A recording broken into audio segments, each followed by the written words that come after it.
There is a town in Nevada that does not appear on most maps, not because it no longer exists, but because certain men decided it was better that way. In the summer of 1879, something happened in Redemption Gulch that shook the entire American West. A crime so audacious, so meticulously planned, and so deeply embarrassing to those in power that within 3 years, every official record of it had quietly disappeared.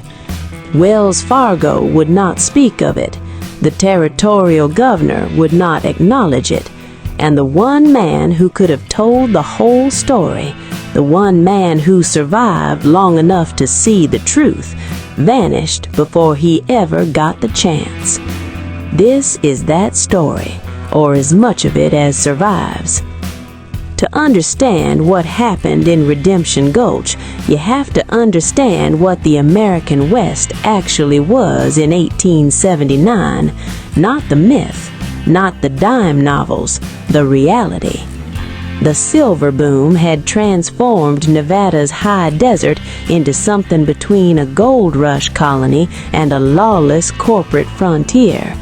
Towns erupted from nothing, canvas tents becoming timber frames, becoming brick storefronts within a single season. And wherever silver moved, money followed.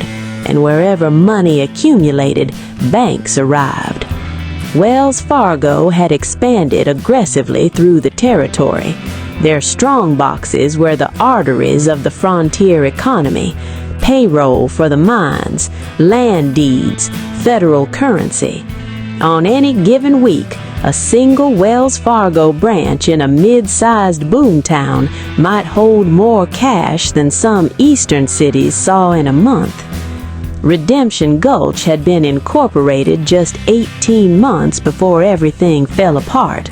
Population, roughly 400 souls, not counting the transient mining labor that swelled the camps outside town every Sunday.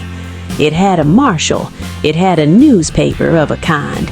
It had 2 saloons, a dry goods store, a Chinese laundry, a Methodist church under perpetual construction, and 1 Wells Fargo office on the corner of Main and Orr Street. That office would become the most talked about building in the territory, briefly, and then it would become something no one discussed at all. The man at the center of everything was known in Redemption Gulch as Calvin Archer. He arrived in late April of 1879, traveling alone, riding a dark bay horse with a leather satchel across his back, and a manner so quiet and unremarkable that virtually no one remembered him arriving. Archer took a room at the Dusty Crown boarding house. He told the proprietress he was a land surveyor, working contracts for the territorial government. He paid his rent 3 weeks in advance, in clean federal bills. He ate his meals without incident. He drank moderately. He asked very few questions. But here is what made Calvin Archer unusual, though no one in Redemption Gulch would understand this until much later. He never once visited the assay office. He never approached the mines. He never produced a single map or transit rod or any other instrument a working surveyor would require. What he did do every single day for 6 weeks was walk. He walked the length of Main Street at the same hour each morning. He sat on the porch of the dry goods store and watched the Wells Fargo office from across the street. He took his supper in a window table in the Gilded Star Saloon and observed the evening shift change. He noted the names of the men who delivered ore shipments. He watched the marshal's patterns. He cataloged everything. He was not a surveyor. He was a ghost conducting a reconnaissance, and he was extraordinarily good at it. The second figure in this story is harder to trace because, unlike Calvin Archer, he appears to have made a deliberate effort to remain entirely invisible. Federal records from the period, what survives of them, make reference to a man named only as the Agent. Some historians believe this was a Treasury Department operative working under a program that would not be publicly acknowledged until decades later. Others believe he was something less official, a contractor perhaps, working directly for Wells Fargo's security division, operating outside the legal framework the company would have preferred to acknowledge. What we know is, sometime in late May of 1879, a second man arrived in Redemption Gulch. He did not take a room. He did not eat at the saloon. Several witnesses later recalled a figure who seemed to simply appear at the edge of conversations at the back of the general store, watching the same building Calvin Archer was watching from the other side. Two men studying the same target, neither aware of the other, or so it appeared. What happened next would not be discovered for nearly 9 decades, and when it was, it would rewrite everything anyone thought they knew about the summer of 1879. The robbery itself happened on June 14th of 1879. By any technical measure, it was flawless. The Wells Fargo office was entered through the rear foundation, a crawl space that connected to the building's stone cellar. The lock on the primary safe was defeated not by force, but by manipulation. Someone who opened it understood the mechanism at an engineering level that in 1879 only a handful of people in the entire country possessed. The haul was staggering. Contemporary estimates ranged from $60,000 to $90,000, an almost incomprehensible sum for the period. Federal currency, silver certificates, unregistered ore vouchers, the kind of assets that could vanish and resurface anywhere in the country with no paper trail. Marshal Elias Cord discovered the breach at 6:14 in the morning.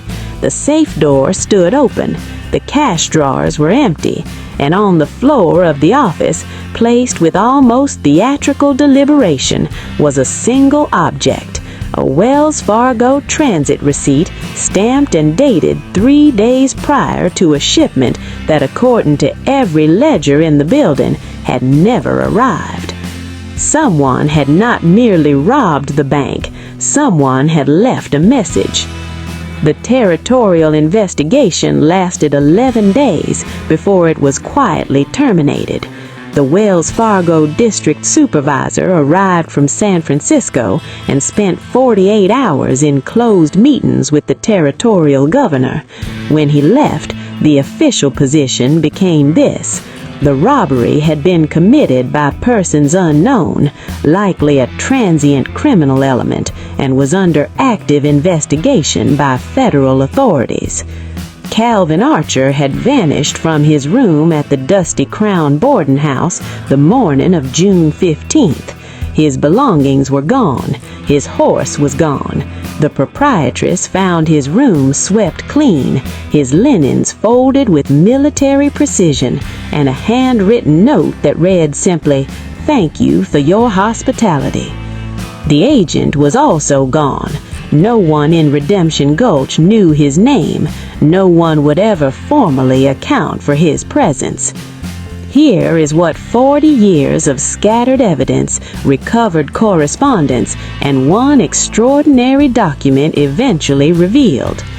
Calvin Archer was not who he appeared, but neither was the money in that safe. Through land title records, legal proceedings in San Francisco, and a cache of letters discovered in a Nevada estate auction in 1921, researchers pieced together a story that the official record had been designed to bury. The Wells Fargo branch in Redemption Gulch had been operating for at least 8 months prior to the robbery as something more than a simple frontier bank. Its manager, a man named Douglas Hale, who resigned 3 weeks after the robbery and was never publicly questioned, had been running a secondary ledger, an unregistered one. Certain mining claims in the Redemption Gulch area had been purchased at fraudulently suppressed prices through a series of shell transactions.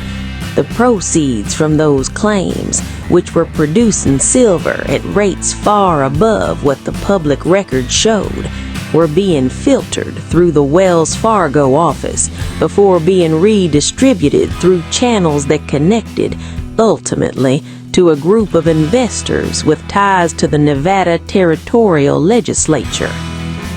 The money in that safe was not simply Wells Fargo's money. A significant portion of it had been stolen already, from the miners, from small claim holders, from men who had been paid a fraction of what their land was worth through a corruption scheme that reached from the desert floor to the governor's office. Calvin Archer knew this. Somehow, through means that remain unclear, he had obtained documentation of the scheme before he ever arrived in Redemption Gulch. And the agent, the evidence suggests, he was not there to stop the robbery. He was there to ensure it happened and to recover specific documents from the safe. Documents that would have exposed his employers had they ever reached a court of law. Two thieves, the same target, working, perhaps without knowing it, toward the same essential outcome, the destruction of evidence that powerful men needed destroyed. The recovered letters from the 1921 auction included one that had never been delivered. It was addressed to the U.S. Attorney's Office in San Francisco. It was written in a careful, educated hand, and it laid out in meticulous detail the entire scheme, the suppressed claim values, the shadow ledger, the names of the legislators involved, the routing of the funds. It was signed C. Archer. Calvin Archer had not robbed the Wells Fargo office for personal gain. He had robbed it because the documents he needed, the original fraudulent contracts, the secondary ledger, the forged assessments, were being held inside that safe, held there by Douglas Hale, who was using them as leverage against his own partners in the scheme. Archer had gone into that building to steal evidence that would have torn apart one of the most significant political corruption networks in territorial Nevada history. And then the agent, working for those same political interests, had also entered, had taken a different set of documents, the ones that could not be allowed to surface. What passed between them in that dark office in the early hours of June 14, 1879, is unknown. There are no witnesses. There is no record. What we know is that Calvin Archer's letter to the U.S. Attorney was never sent. What we know is that the evidence he gathered appears to have been suppressed along with everything else. What we know is that Douglas Hale retired comfortably to San Francisco and died in 1903 without ever facing a single legal question about his time in Redemption Gulch. And what we know is that Calvin Archer was never found. In 1923, a railroad worker grading a new line through the high desert east of what had been Redemption Gulch uncovered something buried at the base of a Joshua tree. A leather satchel, cracked and desiccated but intact. Inside, a roll of documents, too degraded to read, a compass, a folding knife, and at the very bottom, wrapped in oilcloth that had held for 44 years of desert, a Wells Fargo transit receipt, stamped and dated June 14, 1879. The railroad worker reported his find to a local sheriff's office. The county records show an initial inquiry was opened, and then 3 weeks later the file was marked closed. Reason given: matter resolved, no further action required. No one ever explained what that meant. The town of Redemption Gulch itself was absorbed into a larger mining concern in 1884. The buildings were dismantled, the streets were ungraded, the land was redeveloped. Today, there is nothing there. No marker, no historical plaque, no indication that 400 people once built their lives in that desert. The biggest bank robbery the American West ever produced and tried to forget left behind almost nothing. A name no one could verify, a letter that never arrived, a satchel in the sand. But perhaps that is the most honest ending this story was ever going to get, because Redemption Gulch was never really about justice. It was about who controlled the story, who got to decide what was remembered and what was buried. And in 1879, as in so many other years before and since, the answer to that question was not the man who rode alone through the desert with the truth in his satchel. It was the men who never had to run at all.